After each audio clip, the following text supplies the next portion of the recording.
Yo voy a hablar de las evidencias genéticas que tenemos a día de hoy,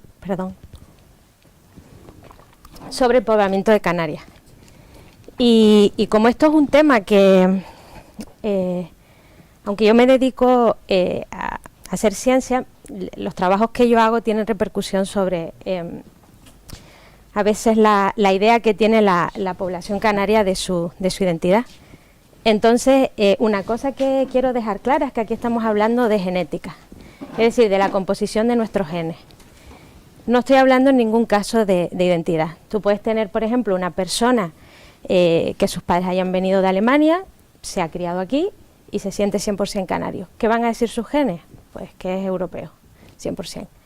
Pero ¿cuál es su identidad? Pues probablemente su identidad sea canaria, ¿vale? Entonces, no hay que confundir la identidad con los genes, ¿vale? Una característica que tiene la población canaria desde el punto de vista genético es que es una población muy diversa. Todas estas personas que están aquí, yo misma y probablemente una parte importante de los que estamos aquí somos canarios.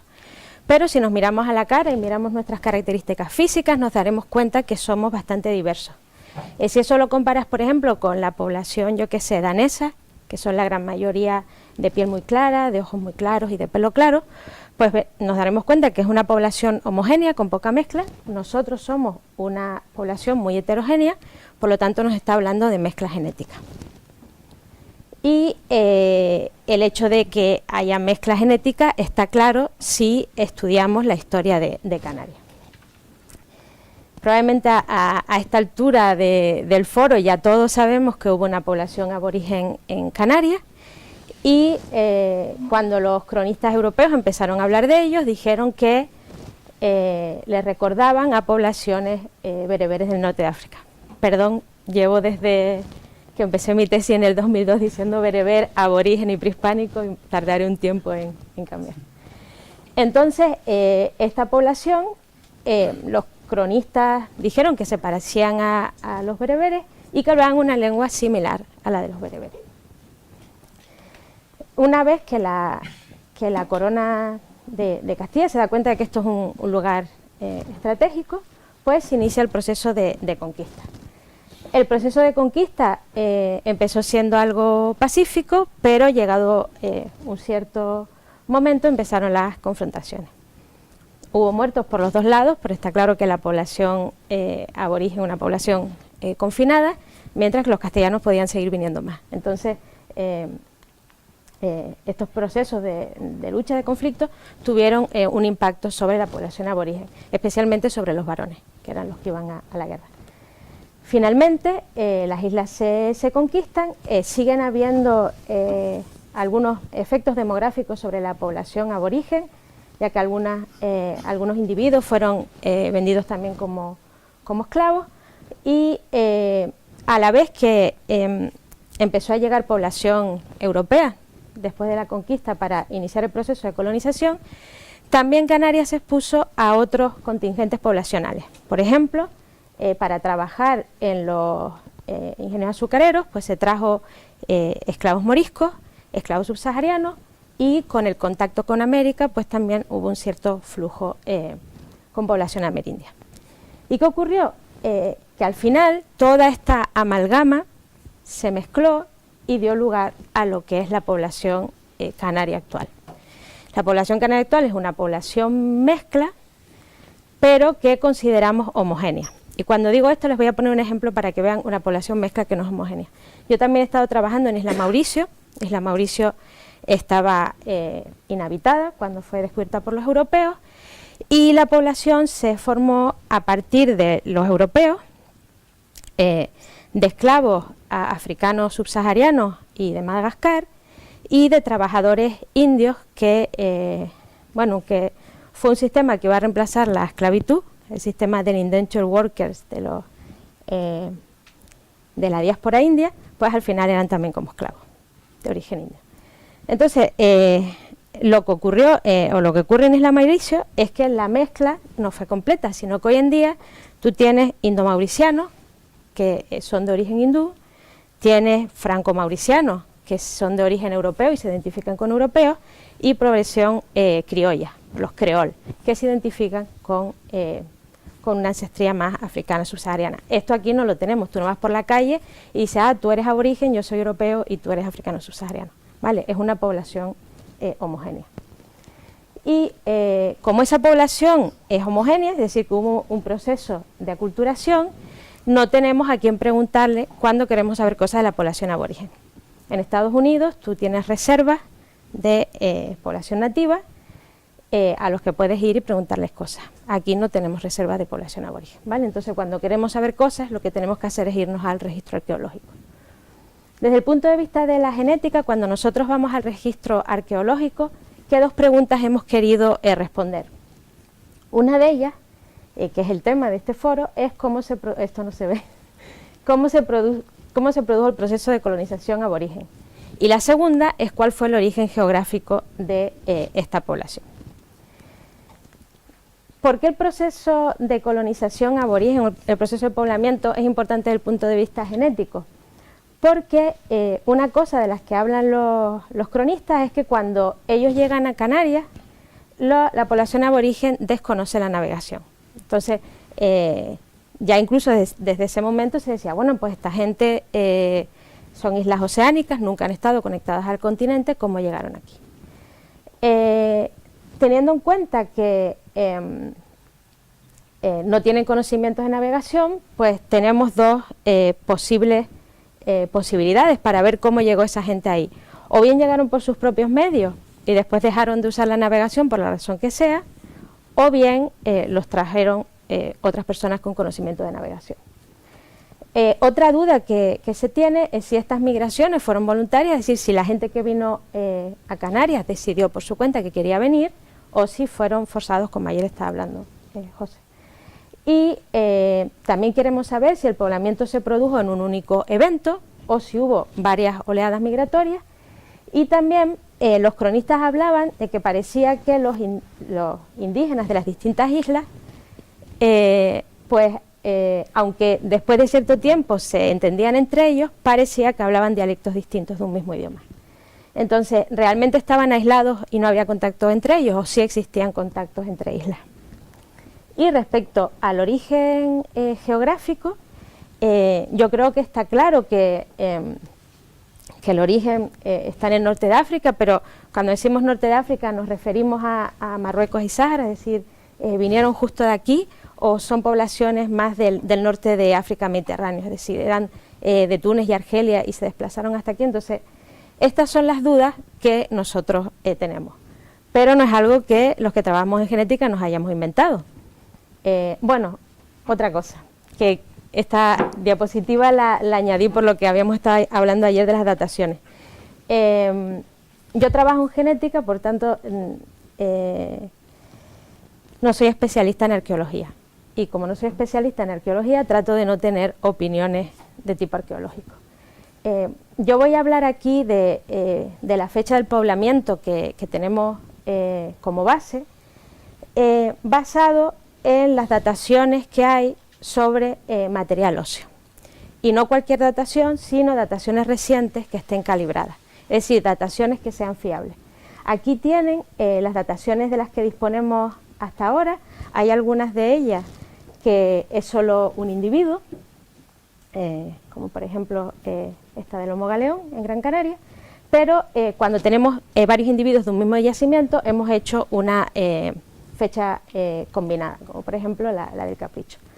Entonces, como no hay ninguna datación hecha sobre hueso humano que sea anterior al cambio de era, para mí que trabajo con humanos, el poblamiento, hasta que no haya una datación anterior, pues vamos a pensar que ocurrió después de la era, al menos desde el punto de vista de los estudios genéticos humanos. Bueno, pues como les decía antes, nosotros estas preguntas que tenía aquí no nos las inventamos nosotros, desde la arqueología, la antropología, la lingüística, se han venido estudiando desde hace muchos años.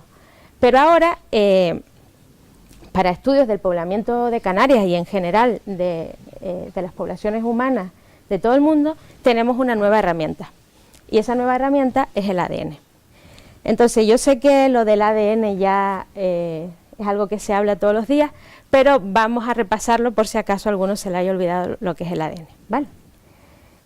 El ADN es una molécula que codifica la información genética. Antes de que el ADN se descubriera, la molécula, en 1953, ya el hombre, como especie, tenía conciencia de que la información que define al individuo de alguna forma se transmitía de padres a hijos. Y eso se sabía porque los hijos se parecen a sus padres. Entonces tenía que haber algo ahí que llevara información de los padres a los hijos. Una vez que se descubrió la molécula de ADN, se descubrió que esta era la vía que se utiliza para transmitir esa información genética, lo que nos define como individuos, generación tras generación. La molécula de ADN, aunque podríamos aquí hablar de temas químicos, no lo vamos a hacer, nos la podemos imaginar como un collar que está formado por 4 cuentas distintas, 4 bolitas distintas. Adenina, guanina, citosina y timina. La ponemos con una A, una G, una T y una C, ¿vale? Entonces, el ADN es una cadena muy larga de estas 4 unidades y en función de cómo estas unidades se distribuyen, es decir, el tipo de unidades que tengas y el orden en el que aparecen, pues va a codificar una información genética o la otra.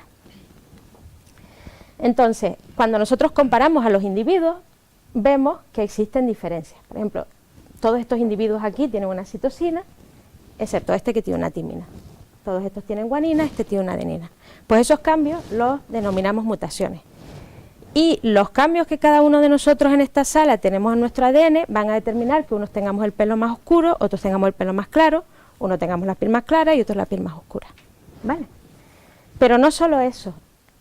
La genética de poblaciones, que es el campo de la genética en el que yo trabajo, lo que nos dedicamos es a catalogar estas mutaciones, lo que llamamos diversidad genética, y a ver qué mutaciones son más frecuentes en qué sitio. Y a lo que nos dedicamos es a obtener ADN de distintas regiones geográficas y caracterizarlo. Entonces veremos, si se fijan en la primera letra de aquí, verán que hay algunas regiones geográficas que tienen G y hay otras regiones geográficas que tienen A. Entonces, usando esos cambios entre regiones, nosotros podemos modelar las migraciones humanas. Y usando ADN, por ejemplo, se ha determinado que el hombre salió de África hace entre 65 y 100.000 años y, por ejemplo, que la colonización humana del continente americano ocurrió hace 15.000 años. Esto es una herramienta muy potente y también podemos usarlo para estudiar el poblamiento de Canarias. Como les decía antes, ¿qué problema tenemos? Que a diferencia de Estados Unidos, que tú puedes ir a una reserva nativoamericana y decirle, por favor, ¿me dejas sacarte sangre para hacer un estudio de la población nativa de Estados Unidos? Aquí no lo puedes hacer, ¿vale? Entonces tenemos que recurrir al registro arqueológico. Entonces, ¿es posible recuperar ADN de registro arqueológico? Sí, porque si no yo no tendría trabajo. Pero sí es verdad que es muy complicado. Entonces, este proceso empieza yendo al museo o a las colecciones que existan de la población aborigen de Canarias o de cualquier otra población e intentar seleccionar aquellas muestras que estén mejor conservadas. ¿Por qué? Porque el ADN, mientras uno está vivo, está protegido dentro de nuestras células. Es muy importante que nuestro ADN no mute porque si no podemos desarrollar enfermedades, incluso podemos morir. Pero una vez que nos morimos y nuestras células se rompen, el ADN se queda expuesto al ambiente y empieza a degradarse. Entonces, nosotros tenemos que buscar aquellas muestras arqueológicas que tengan un mejor estado de conservación. Y eso lo encontramos en dientes y en huesos, generalmente huesos pequeños y densos, como la porción petrosa del oído o también las falanges son una buena fuente de ADN. Entonces nosotros, en colaboración con arqueólogos y antropólogos, tomamos esas muestras, nos las llevamos al laboratorio y para dejar el ADN libre de la matriz ósea y dental, lo que tenemos que hacer es pulverizar. Por tanto, nosotros tenemos que hacer estos estudios con responsabilidad, porque al final el proceso de extracción de ADN es destructivo, estamos rompiendo material arqueológico. Entonces nosotros lo pulverizamos, extraemos el ADN, en realidad el protocolo de extracción de ADN antiguo es similar al de ADN normal, simplemente tienes que ser muy cuidadoso, y luego limpiamos ese ADN de otras moléculas que están por ahí que no nos interesan, y finalmente tenemos nuestro ADN antiguo. Todo esto si la muestra estaba en condiciones. Entonces, ¿cuál es el problema con este ADN antiguo? El problema es que si ha pasado suficiente tiempo, el ADN va a estar muy degradado. Y muy degradado quiere decir que voy a tener muy poca cantidad. Tan poca cantidad que a veces, bueno, no a veces, siempre es imposible estudiarlo de forma directa. Nosotros necesitamos un proceso de amplificación. ¿Cómo es ese proceso de amplificación? Ustedes imagínense que yo tengo una hoja, tengo un folio con unas cosas escritas y necesito que ese folio lo lean 5.000 personas. Si tengo uno solo, ahí no se puede hacer nada. Pero si lo fotocopio 5.000 veces, ahora se va a poder estudiar. Pues con el ADN pasa lo mismo. Tenemos una metodología que lo que nos sirve es para sacar fotocopias del ADN. Entonces, una vez que hacemos esa amplificación, esa técnica que se llama PCR, pues tenemos mucho ADN antiguo. Y ese ADN antiguo ya lo podemos estudiar y obtener las cadenas de ADN que estábamos viendo antes. Pero ¿qué pasa? Que este tipo de estudios, que son los estudios clásicos de ADN antiguo, tienen algunas limitaciones. La mayor limitación, ¿cuál es? Que cuando tú obtienes ADN de una muestra arqueológica es muy poco. Pero es que encima de ser muy poco, resulta que dentro de todas esas moléculas, solo una parte muy pequeña es ADN humano. La gran mayoría de moléculas que hay ahí es ADN de bacterias y hongos del suelo o de lo que sea, ¿vale? Entonces, encima que tenemos poco, dentro de ese poco, casi nada es humano. Y otro problema que tenemos es que si el manejo de esas muestras no se ha hecho con cuidado, vamos a tener ADN humano contaminante. Bien de los arqueólogos, de los antropólogos o mío, si no he tenido cuidado. ¿Y qué ocurre? Que ese ADN humano contaminante, si es mío, mi célula se acaba de romper, o sea que ese ADN va a estar en un estado de conservación muchísimo mejor que cualquiera de estas moléculas. Por tanto, cualquier proceso que usemos para analizar, se va a ir primero a mirar el mío que a mirar el de la muestra. Otro problema que tenemos es que cuando hacemos estas fotocopias, podemos fotocopiar solo un trocito muy pequeño. Aquí tenemos nuestro genoma, el genoma humano. Tenemos 22 cromosomas autosómicos, que significa que se heredan la mitad del padre y la mitad de la madre. Y después tenemos los cromosomas sexuales, que son los que determinan si somos chico o chica. Y luego hay un cromosoma muy especial, que es el mitocondrial, que ya les verán después que tiene una herencia especial. Y este cromosoma, comparado con los otros, es extremadamente pequeño. Entonces vamos a ponerle una lupita. Y ¿qué ocurre? Que cuando hacemos PCR solo podemos estudiar partes pequeñas del ADN.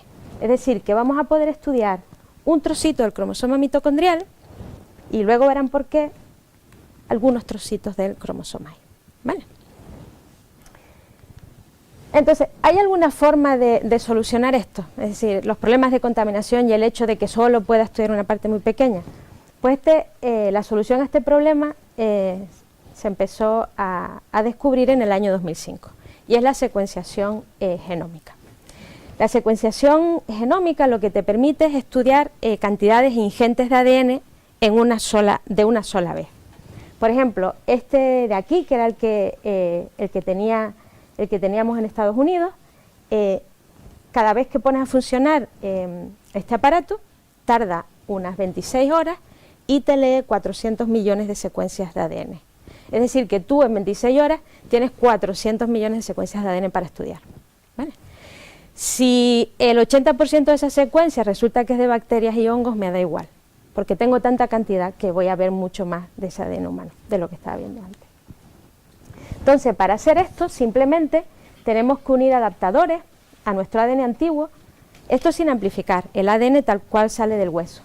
Y los adaptadores son simplemente secuencias de ADN chiquititas que yo conozco sus secuencias, es decir, conozco su composición, y se las pegamos a cada lado de cada molécula que tengamos en nuestra muestra.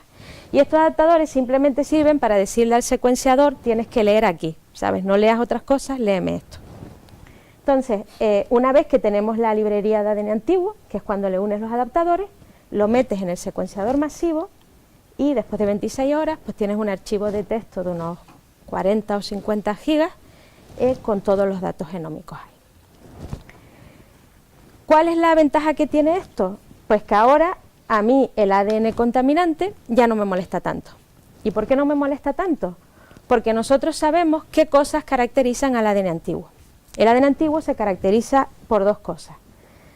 Porque son de tamaño muy pequeño debido a la fragmentación y también porque presentan daño químico debido a haber estado expuestos al ambiente durante tanto tiempo.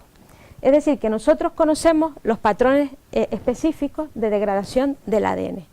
Y por tanto, si tú obtienes ADN de una muestra y si representas el tamaño frente a la abundancia y ves que el tamaño es pequeño, esto aquí es 100 bolitas, 100 unidades, si es más pequeño de 100 y presenta daño químico, sobre todo en el extremo de las moléculas, que es lo que está más expuesto al ambiente, nosotros podemos decir con 100% seguridad que esto es ADN antiguo. Esto no es contaminación del arqueólogo y no es contaminación del antropólogo, ¿vale? Y por supuesto, tampoco soy yo, ¿vale? Entonces esto ya nos da una seguridad que antes no teníamos.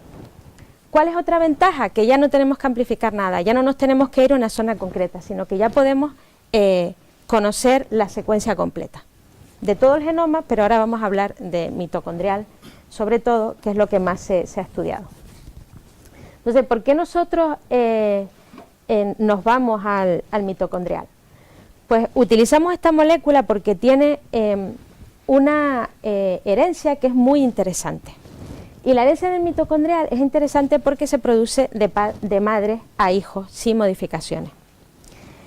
Eso quiere decir que todos los que estamos en esta sala tenemos el mitocondrial de nuestra madre, que a su vez es el mitocondrial de nuestra abuela materna, y así sucesivamente. Entonces, ahora vamos a ver un árbol genealógico en el que las mujeres están representadas con círculos y los hombres con cuadrados, y vamos a seguir la herencia del mitocondrial de estas señoras. Entonces, si nosotros pasamos a la siguiente generación, ¿qué mitocondrial van a tener todos sus hijos? ¿El rojo o el gris? El rojo, ¿vale? ¿Qué pasa en la siguiente generación?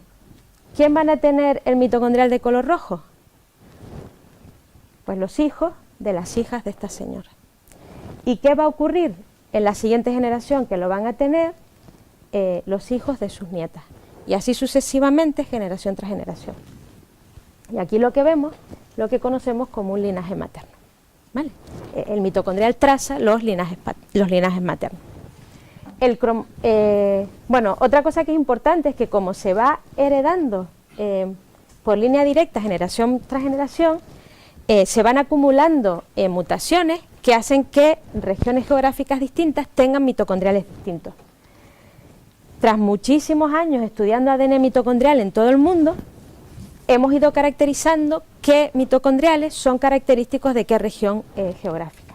Por ejemplo, si se fijan aquí en Latinoamérica, verán que los tipos más frecuentes es el D, el B y el A, por ejemplo.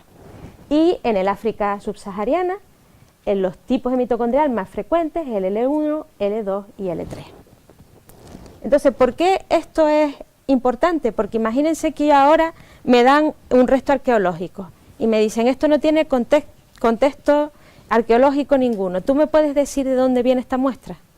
Si yo saco el ADN mitocondrial y me da que es un D, yo diré muy probablemente, yo nunca voy a decir es, yo siempre digo muy probablemente sea de las Américas.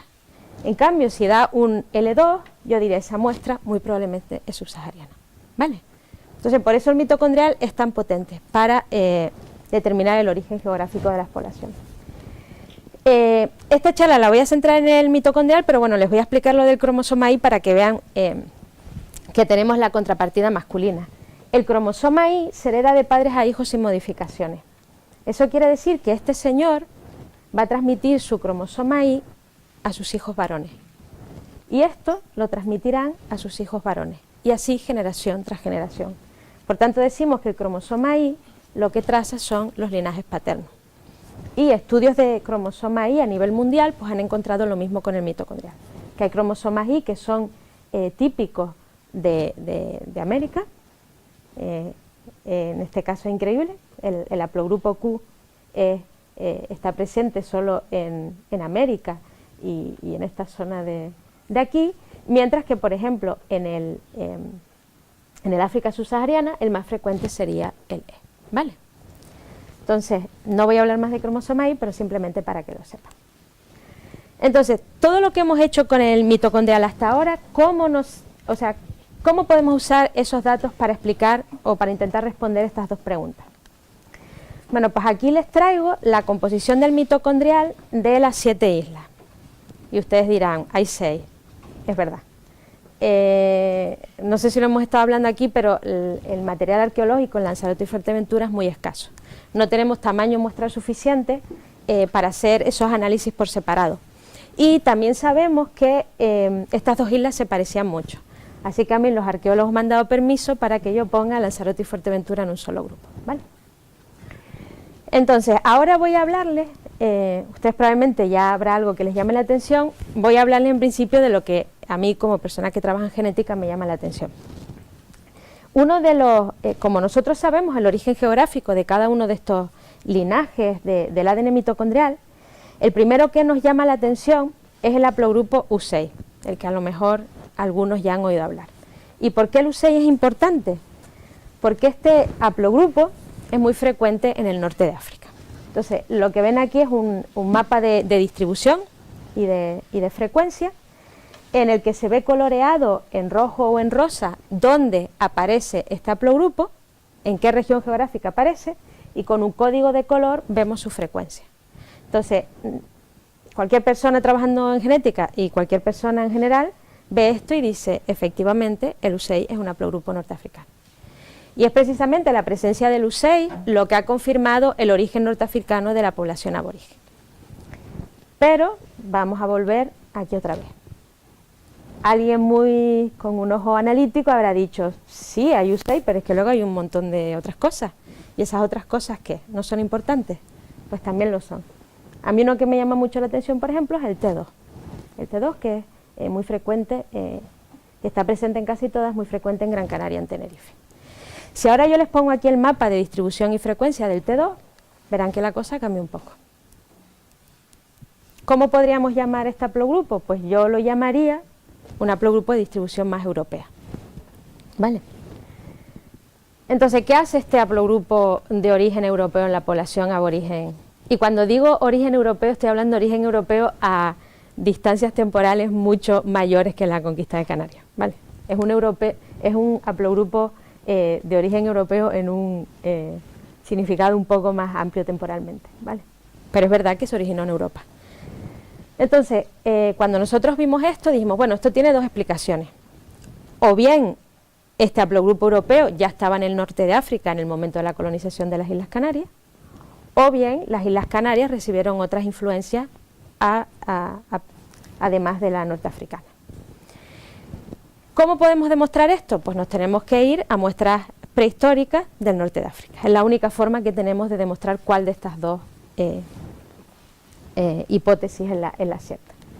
Entonces, para eso, en mi postdoc en Estados Unidos, nos dedicamos a estudiar 3 yacimientos neolíticos.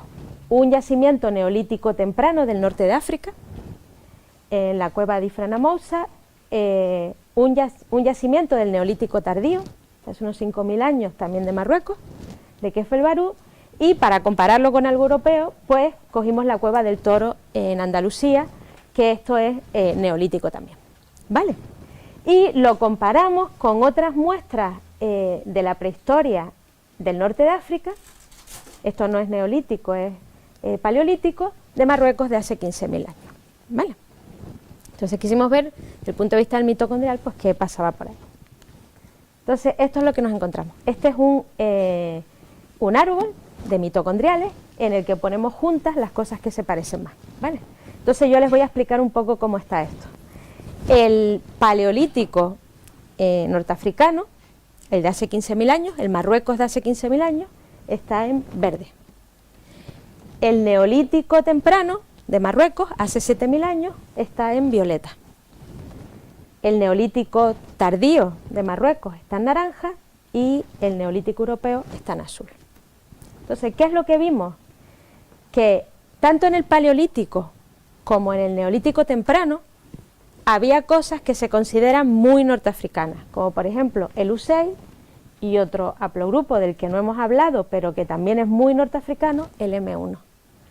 Pero ¿qué ocurre hace 5000 años en el norte de África? Que ya empiezan a aparecer cosas que nosotros consideramos europeas, como por ejemplo el haplogrupo T2, que apareció en una muestra de hace 5000 años del norte de África, y el K1, que es un haplogrupo también típicamente europeo. Entonces, ¿esto qué quiere decir?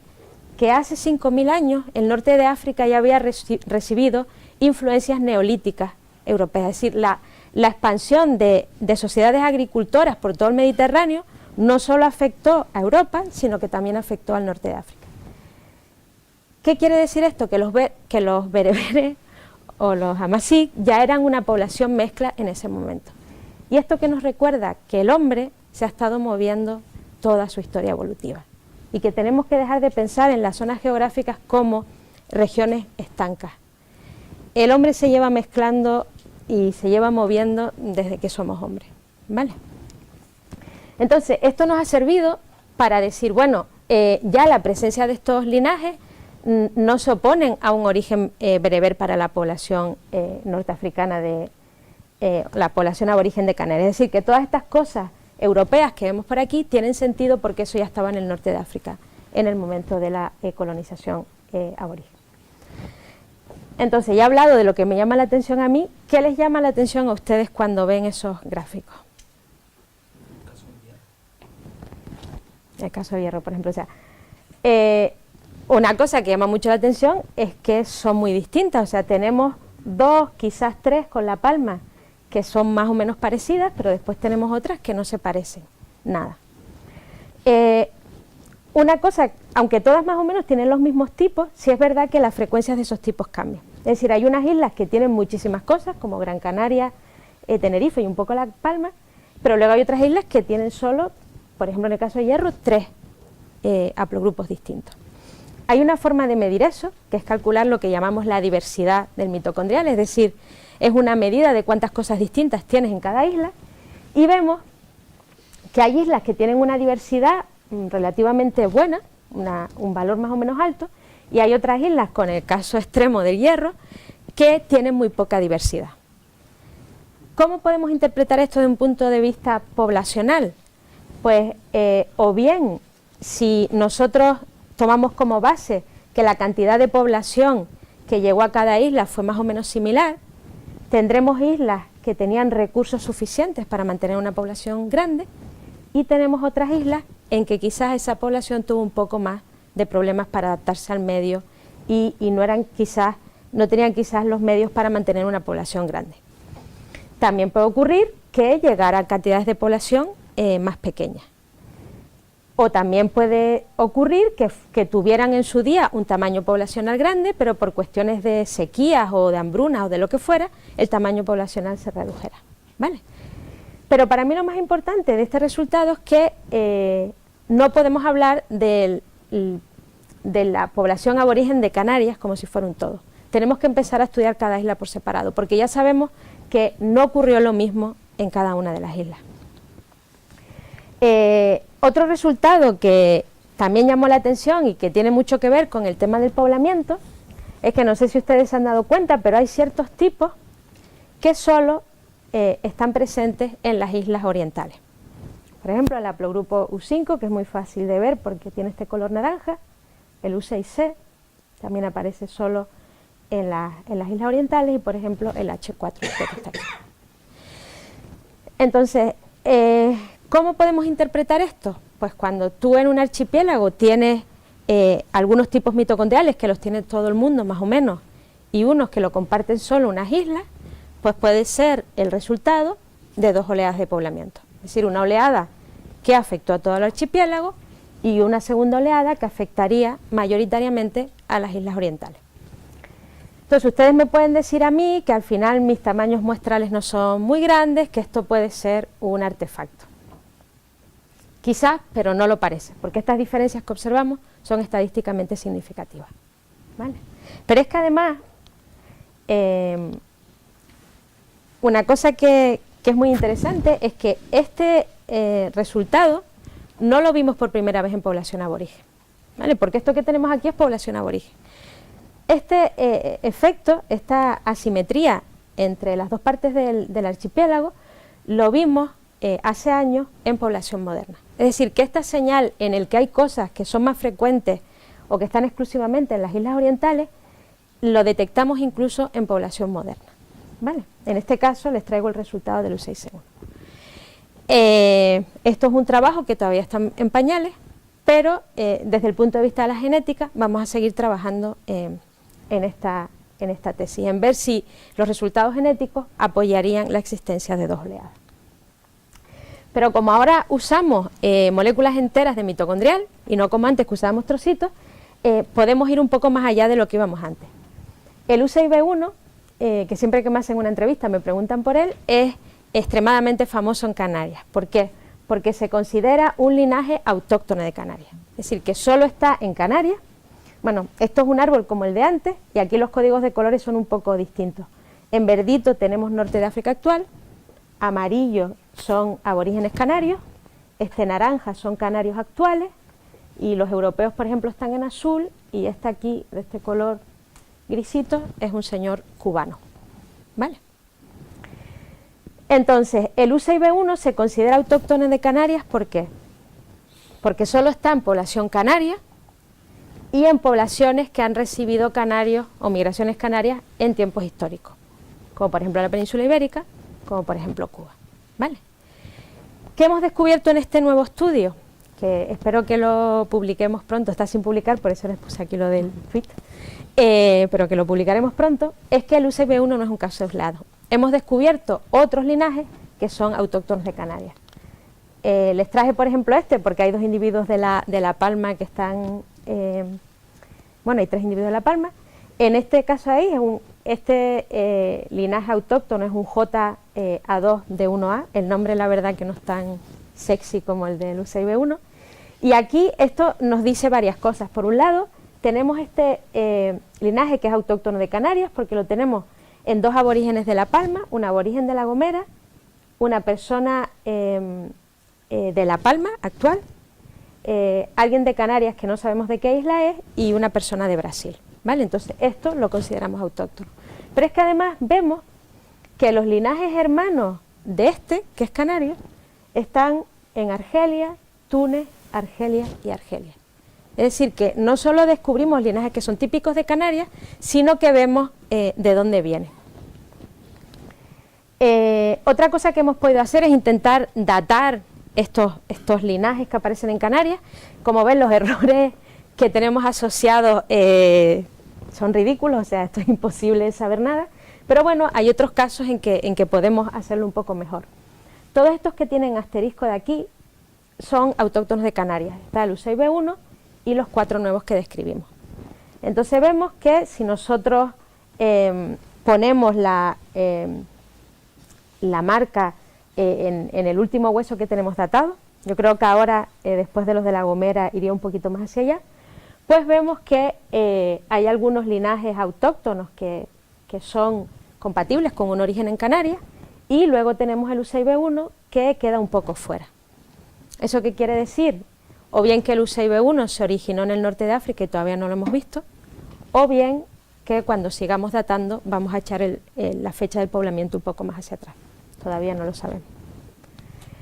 Este caso también se lo traje porque a mí me hace un montón de ilusión, porque esta de aquí soy yo, mi hermano está por ahí, así que esto nos compete como familia. Este linaje es un linaje de origen africano subsahariano, pero que como ven está en Marruecos y está en Argelia, o sea que está en los dos sitios. Yo una vez que terminé la tesis estuve trabajando en Gran Canaria, y yo soy de Los Realejos, y siempre los arqueólogos de Gran Canaria me decían que yo en el fondo era canariona, porque los realejos, o sea, las tierras de los realejos, los conquistadores se los dieron a aborígenes canarios que ayudaron en la conquista. Entonces me decían, tú en el fondo eres canariona, ¿no? Y yo siempre me reía porque, no sé, me hacía mucha gracia, pero, y esto no, o sea, esto es algo anecdótico, que lo digo aquí en confianza, que no salga de aquí. O sea, si se fijan, aquí estoy yo, que soy de Tenerife, aquí hay un aborigen de Gran Canaria, un aborigen de Gran Canaria, un aborigen de Gran Canaria y otro aborigen de Gran Canaria. De hecho, en la población aborigen de Tenerife, este linaje no aparece. Esto no quiere decir nada porque probablemente sigamos estudiando muestras y al final nos aparezca en Tenerife. Pero me hizo mucha gracia porque a ver si al final estos van a tener razón. Y también les traje este ejemplo porque esto no solo nos sirve para estudiar la población aborigen, sino también nos sirve para estudiar procesos después de la conquista. Por ejemplo, el tráfico de esclavos moriscos. Aquí hay un haplogrupo presente en Canarias, es uno de los T2, que está pues prácticamente en todas las islas, están dos canarios modernos y está en Túnez. O sea, este es muy interesante. Pero les voy a pedir que presten atención a este de aquí. Este de aquí, que es el T2C1 de 1C1, la verdad que los nombres cada vez se van haciendo peor. Vemos que este linaje está en Fuerteventura actual, Lanzarote actual, Gran Canaria actual, Marruecos y un bereber de Melilla y otro de Fuerteventura. Este linaje está en las Canarias actual, es norteafricano en origen, pero no está en población aborigen. A lo mejor seguimos haciendo más muestras y lo encontramos en población aborigen, pero tal como está ahora, parece indicar que este linaje está asociado a la llegada de población esclava morisca a Canarias, ¿vale? O sea, estos estudios son muy potentes. Bueno, pero ahora ya se acabó de mitocondrial. Antes les dije que la ventaja de las técnicas paleogenómicas es que podemos estudiar todo el genoma. Y cuando digo todo el genoma me refiero a todo el genoma, todos los cromosomas. Y esto también es muy potente. Y podemos acceder a parte de la información genética que antes teníamos completamente prohibida. El interés que tienen los otros cromosomas, todos estos de aquí, hasta del 1 al 22, es que tienen una herencia autosómica. Es decir, que heredas la mitad de tu madre y la mitad de tu padre. Entonces, si ahora, centrándonos desde un punto de vista autosómico, nos fijamos en la herencia de esta señora, veremos que le va a pasar la mitad de su información genética a todos sus hijos. Y un cuarto a la siguiente. Y un octavo a la siguiente, y así sucesivamente. Es decir, que cada uno de nosotros es una especie de reservorio de toda la información genética de nuestros ancestros recientes. Y los aborígenes también son un reservorio de todos sus ancestros recientes. Es decir, que nosotros al poder estudiar el ADN autosómico de los aborígenes también vamos a poder obtener un montón de información. Esto no es un aborigen, no se confunden, pero se los traje de ejemplo. Una cosa que podemos hacer, que antes no podíamos, es ver las características físicas de los aborígenes. Siempre está el lío este que si eran rubios, de ojos azules, tipo vikingo, surfero californiano. Eso ahora lo podemos testar desde un punto de vista científico. Este que les traigo aquí es muy interesante porque este es un individuo del Mesolítico, es decir, del tránsito del Paleolítico al Neolítico, de hace 7.000 años. Esto es en León, en La Braña, y, o sea, esto es Europa en tiempos mesolíticos, hace 7.000 años. Y llamó mucho la atención porque cuando estudiaron todo su genoma, toda su información genética, descubrieron que tenía el pelo oscuro y la piel de tono oscuro, no es negro, o sea, es piel blanca pero de tono oscuro, y llamó mucho la atención de que tuviera los ojos azules. Esta imagen probablemente la vieron en las noticias porque estuvo durante días. Entonces, esto que se hizo en este individuo, nosotros lo podemos hacer en la población aborigen. Todavía esos resultados no los tenemos terminados, pero ya les puedo ir adelantando que vikingos no eran, ¿vale? Pero si estos estudios genómicos de genoma completo son interesantes, es porque, al igual que con el mitocondrial, nosotros podemos determinar el origen geográfico preciso de los individuos. Ahora no por línea materna directa o paterna directa, sino de su genoma al completo, es decir, de todos sus ancestros recientes. Esta gráfica de aquí, que es un estudiante también de mi supervisor en Stanford, yo creo que si a este muchacho le dieran $1 cada vez que esto se pone en una presentación, podría dejar el trabajo y vivir de las rentas, porque yo creo que es la imagen que mejor nos permite ver el avance de estos estudios genómicos. ¿Qué es lo que hizo este muchacho? Ellos tomaron muestras de toda Europa y el código de colores de muestras es como están aquí. Por ejemplo, cogieron muestras en España, en Portugal, en Francia, y lo que hicieron es que todos esos datos genéticos, genomas completos, hicieron un análisis estadístico que es análisis de componentes principales. Y un análisis de componentes principales lo que hace es que te va a poner en 2 dimensiones una representación de los datos que le has metido ahí. Y lo que va a hacer es que va a poner juntos a las cosas que se parecen y lejos a las cosas que no se parecen. Entonces, viendo esta gráfica y este mapa, ustedes me pueden decir si una le recuerda a la otra.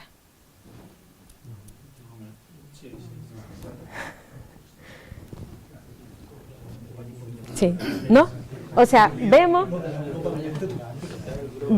que hombre, hay zonas de las que se tienen muy pocas muestras, pero por ejemplo, si nos fijamos en esta zona de aquí, vemos que todas las muestras de España y de Portugal aparecen juntas. Todas las muestras italianas aparecen juntas. Estas italianas que se van aquí no es porque sean raros, es porque son de Cerdeña y son de otra cosa distinta, ¿vale? Entonces, ¿qué quiere decir esto? Que si nosotros ahora tenemos el mismo problema de antes, me dan un resto arqueológico sin contexto y me dicen dentro de Europa que yo intente ver de dónde es, si yo proyecto esa muestra antigua y se me va aquí, yo voy a decir, esa muestra tiene muy probablemente origen en Italia, ¿vale? Y esto lo podemos hacer también con los aborígenes de Canarias. Entonces vamos a hacer un ejercicio para que vean el impacto que esto tiene, sobre todo en Canarias, que somos una población mezcla. Ustedes imagínense que tenemos a este niño que sus padres es una mujer de origen africano subsahariano y su padre es europeo. Entonces, si yo estudio el mitocondrial de este niño, ¿qué origen geográfico le voy a asignar? Africano. Si yo estudio el cromosoma Y, ¿de dónde digo que es el niño? Europeo. Si estudio los dos, voy a decir, este niño es una mezcla, pero no sé esa mezcla cuándo se produjo, no sé en qué generación. En cambio, si yo estudio todo su genoma, voy a poder ver que es un individuo de primera generación, de mezcla europea y africano subsahariano. Entonces, ¿cómo se ve esto en un análisis de componentes principales? Aquí hemos puesto población moderna de Europa, la India, Asia y África. Si nosotros aquí proyectamos al padre, se nos va a ir con todos los europeos. Si proyectamos a la madre, se nos va a ir con los africanos. Si proyectamos al niño, ¿dónde se va a ir? Exactamente, al medio. ¿Vale? Al limbo. ¿Qué pasa si tenemos un individuo que es 75% europeo, 25% africano? Que se va a quedar en el medio, pero más pegado arriba. Si ocurre lo contrario, va a estar en el medio, pero más pegado hacia abajo. ¿Vale? Entonces, esto ya se ha aplicado a la población aborigen de Canarias en el estudio realizado por Ricardo Rodríguez Varela. Ellos lo que hicieron es que tomaron restos aborígenes que están en el Museo de Estocolmo, restos de Tenerife y Gran Canaria, e hicieron un análisis de componentes principales, ¿vale? Entonces, esto que tienen aquí es el norte de África moderno, y vieron que sus muestras se iban con el norte de África, es decir, que confirmaron todos los trabajos que hemos estado haciendo hasta la fecha. Nosotros queremos hacer esto, pero lo queremos hacer mejor, ¿vale? Entonces, para hacer esto mejor, ¿qué necesita? Lo primero de todo, Gran Canaria y Tenerife no son representativas de la población aborigen de Canarias. Necesitamos obtener muestras de todas las islas. Y no solo muestras de todas las islas, sino dentro de cada isla necesitamos muestras de distintos puntos para ver si había diferencias dentro de islas, y también tenemos que tomar muestras de distintas dataciones radiocarbónicas, porque si hubo una segunda oleada, solo la podemos detectar teniendo individuos desde el principio hasta el final. También vamos a muestrear sitios arqueológicos históricos, porque si la población aborigen es interesante, también es muy interesante qué pasó después de la conquista, es decir, esos contingentes poblacionales ¿La mezcla fue rápida o la mezcla fue lenta? ¿Qué pasaba con la población esclava? ¿Se integraba o se aislaba y no pasaba a formar parte de la población? Y también, como el norte de África es muy importante para entender el origen de los aborígenes, vamos a seguir trabajando en la prehistoria del norte de África. Entonces, bueno, aquí les traigo un par de fotos de cómo va el proyecto. Estos son muestreos en el Museo Canario, este es aquí en el Museo Beneaurita. Por ahora estos son los yacimientos que tenemos. Como verán, en La Palma lo podríamos hacer mejor, hay zonas que no tenemos cubiertas. En El Hierro, Fuerteventura y Lanzarote lo podemos hacer muchísimo mejor. Tenemos que seguir trabajando, pero bueno, estamos en ello. Y bueno, para que vean un poco cómo se trabaja en ADN antiguo para intentar evitar contaminaciones, pues nosotros trabajamos con guantes, siempre en condiciones de mucha esterilidad. Estos de aquí son fotos del laboratorio de Estados Unidos. Por suerte ya hemos conseguido dinero para montar el laboratorio aquí en Canarias, con lo cual va a ser una investigación que no solo se va a realizar en Canarias, sino que va a beneficiar a estudiantes de máster y doctorado de Canarias, que yo creo que eso también es importante, formar potencial científico en Canarias. Y bueno, nosotros también hemos hecho nuestro PSA, esto está todavía en pañales, pero les voy a explicar un poco de qué va el tema, ¿no? Este tampoco se puede tuitear porque no está sin publicar, y este sí vamos a tardar un poquito más. Las muestras que ven así un poco transparente es población moderna. En gris está el norte de África, esto es Oriente Próximo y todo esto es Europa. Este azul, este violeta, verde y este rosado de aquí. Este azul clarito es la población moderna de Canarias. ¿Qué ocurre con la población moderna de Canarias? Que está en medio del norte de África y Europa, pero estos ADN autosómicos está un poco pegada a Europa. ¿Vale? ¿Qué pasa ahora con las muestras antiguas? Pues cuando nosotros proyectamos las muestras antiguas, vemos que las muestras de Marruecos de hace 7.000 años, y también si ponemos la de Taforal de hace 15.000 años, se vienen aquí también, se vienen a esta zona. Es decir, son más norteafricanos que los norteafricanos modernos. ¿Vale? Cuanto más estés para acá, más norteafricano eres, ¿vale? Por decirlo así a lo bruto. Los de Marruecos de hace 5.000 años se quedan aquí a medio camino. ¿Y por qué están a medio camino? Porque aquí está el neolítico europeo. ¿Vale? Ustedes me dirán, ¿y dónde se ponen todos los canarios? Pues todos los canarios que hemos analizado, que tenemos en torno a 35, se encuentran en medio y solapando a la población de Marruecos de hace 5.000 años. Ahora lo que queremos ver es, ¿esta distribución tan dispersa nos está hablando también de dos oleadas? ¿O esto responde a otro fenómeno que se está observando? Entonces, esto realmente está en pañales. Yo espero que dentro de 1 o 2 años poder volver a La Palma y explicarles estos resultados. Bueno, yo las conclusiones que quiero que se lleven a casa simplemente es que el origen de los aborígenes canarios y norteafricanos, que nos quede claro ya que no todas las islas tuvieron la misma dinámica poblacional, no podemos hablar de los aborígenes de Canarias en sentido amplio, y que a lo mejor la colonización ocurrió probablemente en más de una oleada. Yo soy siempre la que hablo, pero esto es un trabajo de mucha gente. Yo solo quería agradecer a mis compañeros de Stanford, de la Universidad de California, La Laguna, Las Palmas, el Museo Canario, bueno, Tiricena, el Museo de La Palma, el de La Gomera, y a los compañeros de Rabat que nos dieron las muestras. Y nada más. Gracias.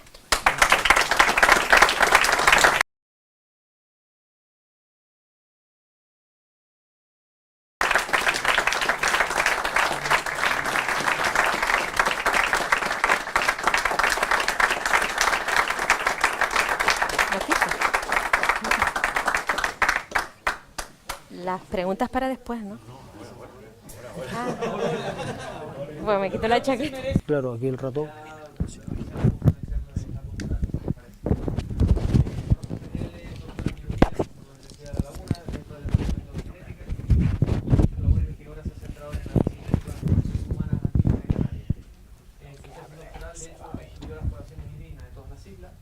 Así como una población histórica del siglo XVIII que estaba en San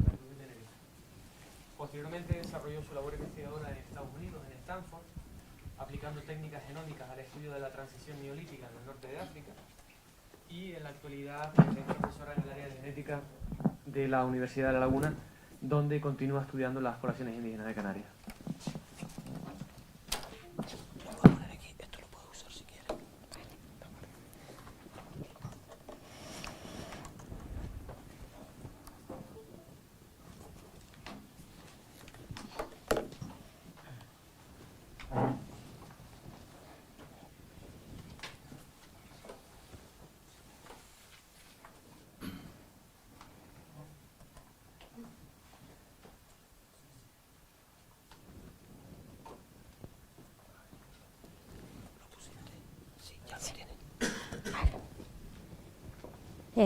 Bueno, soy Rosa Fregel.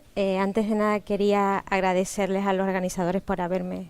A Fran lo conocen perfectamente porque además es de aquí al lado.